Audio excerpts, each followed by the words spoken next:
वेदों तथा श्रीमद् भगवद गीता के ज्ञान को सरल रूप में प्राणी मात्र तक पहुंचाने के प्रयास में लगे हमारे चैनल सनातन धर्म ज्ञान गंगा में आप सभी का स्वागत है।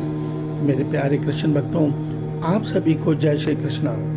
मेरे प्यारे कृष्ण भक्तों, सनातन धर्म ज्ञान गंगा चैनल में आज हम श्रीमद् भगवद गीता से अध्याय 10 के श्लोक 10 को भगवान श्री कृष्ण जी की कृपा से सरल रूप में सुनने और समझने का प्रयास करते हैं। जय श्री कृष्णा।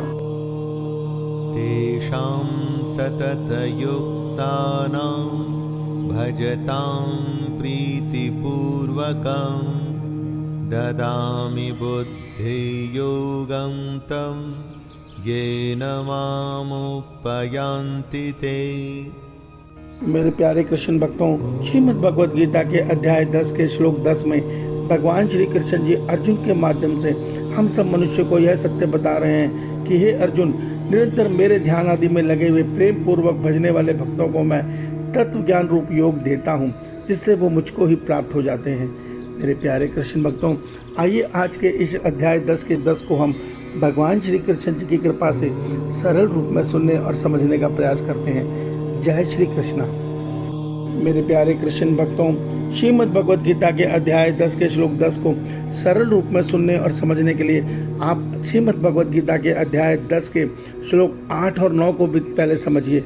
भगवान श्रीमद् भगवद गीता के अध्याय 10 के श्लोक 8 में कहते हैं, मैं वासुदेव ही संपूर्ण जगत की उत्पत्ति का कारण हूँ। यह संपूर्ण जगत मुझसे ही चेष्टा करता है।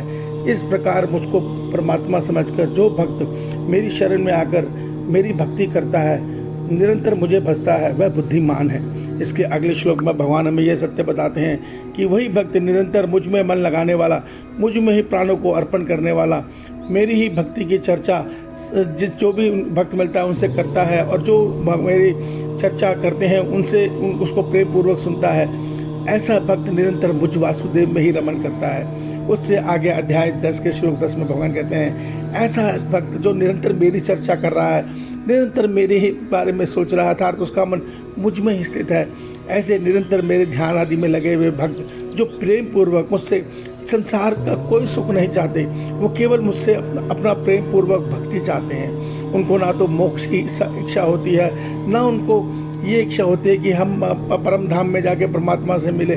उनको तो केवल एक इच्छा होती है, वो मीरा माँ की तरह, सूरदास जी की तरह अपने प्रभु से प्रेम करते हैं, और वो उस प्रेम में, प्रभु के प्रेम में खोकर केवल प्रभु से मिलन चाहते हैं। अर्थात उनके श्री चरणों में बैठकर उनका ध्यान लगाने में उनको बहुत आनंद आता है, वो उनकी सेवा करना चाहते हैं। यही भक्त का लक्षण होता है, यही भक्त का स्वभाव होता है।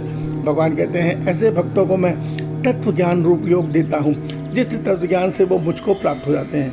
मेरे प्यारे कृष्ण भक्तों, तत्व ज्ञान क्या है? तत्व ज्ञान ये है कि भगवान को पाने के लिए दो मार्ग हैं, कर्म योग और ज्ञान योग। कर्म योग में समता भाव, अर्थात बुद्धि समता सारे संसार को एक रूप में देखती है, अर्थात हम सब परमात्मा, समस्त प्राणी परमात्मा के संतान हैं, और उसके हम सबके पिता प्रभु हैं। तो ऐसा भक्त प्राणियों में अपने परमात्मा को देखता हुआ निरंतर उनकी सेवा करके उसको प्रसन्नता मिलती है। ये कर्म योग का मार्ग है। दूसरा भगवान ज्ञान योग है, जो परमात्मा आत्मबोध है, अर्थात जिसके द्वारा मनुष्य अपने स्वरूप को पहचान लेता है। तो भगवान ऐसे अपने भक्त को दोनों गुणों की सिद्धि दे देते हैं। अर्थात ऐसा भक्त क्षमता का भाव पाकर, क्षमता अर्थात सबको एक भाव से देखने वाला, ये गुण देकर उसको कर्मयोगी भी बना देते हैं, और ज्ञान योग देकर उसको उसके वास्तविक स्वरूप से उसका बोध भी करवा देते हैं। अर्थात वो ये सत्य देख लेता है कि मैं तो आत्मा हूँ, मैं शरीर नहीं हूँ, मैं आत्मा हूँ। इससे उसका कर्तापन का अहंकार भी मिट जाता है, और उसको सारे समदृष्टि होने में उसको बहुत मदद मिलती है। क्यों? क्योंकि जब हम आत्मबोध में आ जाते हैं तो हमें यह सत्य नजर आता है कि इस संसार के समस्त प्राणियों में एक ही ईश्वर का अंश आत्मा है। अर्थात भले ही सबके शरीर अलग अलग हैं, मगर आत्मा रूप में सब एक समान है।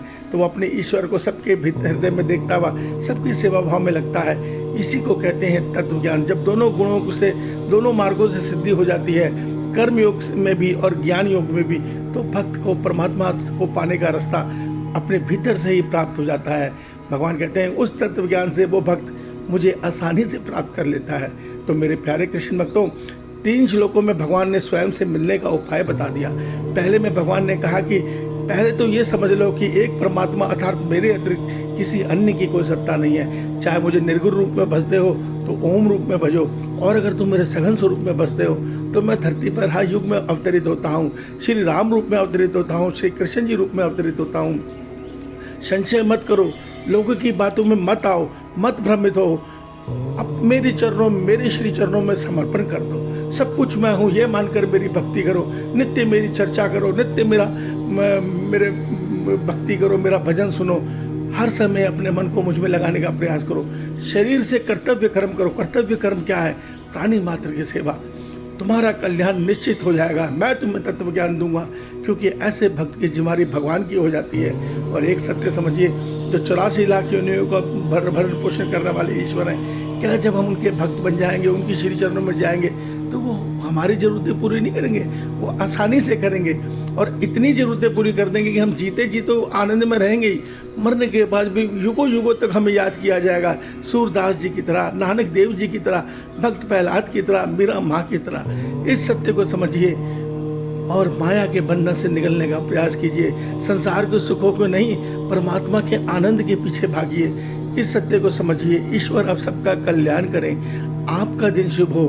जय श्री कृष्णा, जय श्री कृष्णा।